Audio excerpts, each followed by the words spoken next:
To select maybe text in Google Sheets, there are different ways you can do that. Let's say you want to select a number.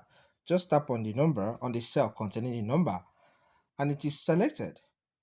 Okay, so from here you can carry maybe further steps or further tasks like copy and cut and the rest. But what if a situation whereby you want to select maybe some numbers or some text that are in a row? First is to tap on the first cell and make that row. Okay, I made that column in this case. So once that first text is selected, you can drag down.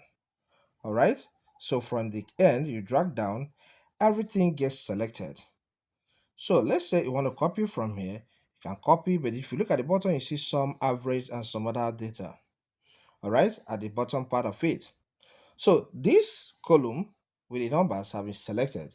So what if a situation whereby I want to select maybe two columns? First is to tap on the first column where you want to start with the selection. So I'll tap on this student's name.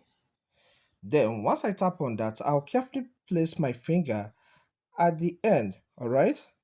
Then I will drag to cover the rest. You can see what I'm doing. And with this is selected. So I can proceed with copy, cut, or any other thing I want to do.